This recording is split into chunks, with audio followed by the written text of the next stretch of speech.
ভিকারুন্নিসা থেকে উচ্চ মাধ্যমিকের গণ্ডি পেরুনো তরুণী কাশফিয়া আরফাই বাংলাদেশের প্রথম ও একমাত্র নারী পেশাদার রেসার। কাশফিয়া স্পোর্টসের প্রতি দারুণ আগ্রহী। হ্যান্ডবল সহ একাধিক স্পোর্টসে দক্ষতা আছে কাশফিয়া আরফার। রেসিংয়ে প্রথম বাংলাদেশি হিসেবে FIA-ASN জাতীয় রেসিং লাইসেন্স অর্জন করেন পরিশ্রম আর অধ্যবসায়ের মাধ্যমে।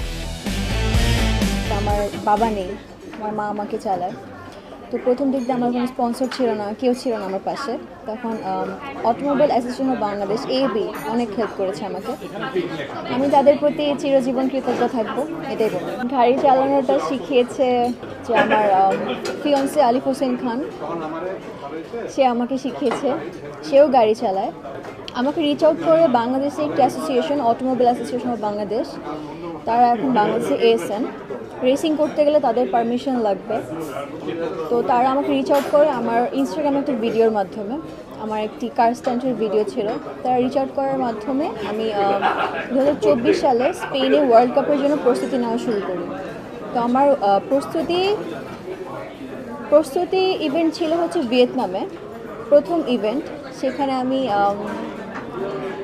সব যারা নাকি এক্সপিরিয়েন্স পার্টিসিপেন্ট ছিল তাদের মধ্যে আমি ষষ্ঠ হই, প্রথম, কোনো প্রস্তুতি ছাড়া। হ্যান্ডবল খেলোয়াড় ছিলাম। জি, আমি এখনও হ্যান্ডবল খেলছি। হ্যান্ডবল থেকে রেসিং, হ্যান্ডবল হচ্ছে আমার শখ ছিল ছোটোবেলা থেকে, তো ভাবেই। ইনজুরি বলতে হ্যান্ডবল খেলতে গিয়ে আমার একটা ACL ইনজুরি হয় 2023 সালে। তো এটা অপারেশন করেছি রিসেন্টলি।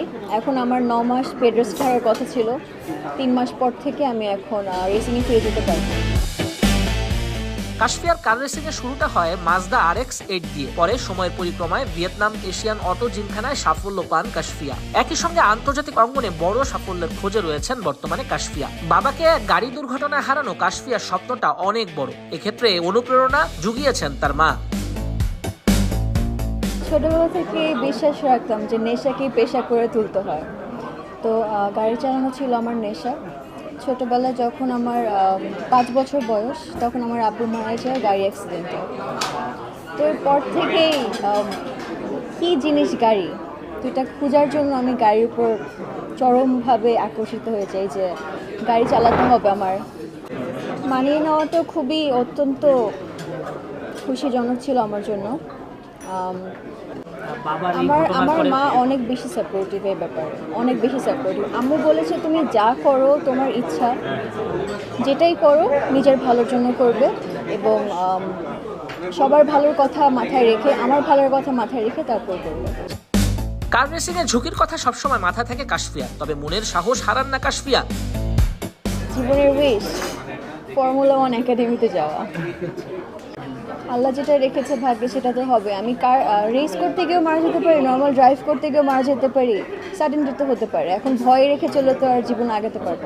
তাদের আমি বলবো যে ইন্ডিভিজুয়াল যে প্র্যাকটিস, নিজের থেকে এখন থেকে গাড়ি চালানো শুরু করতে হবে। আর কার রেসিংয়ের কোনো এজ নেই।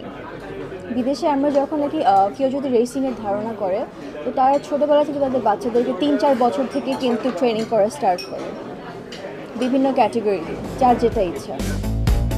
নাজমুস সাকিব, কালবেলা।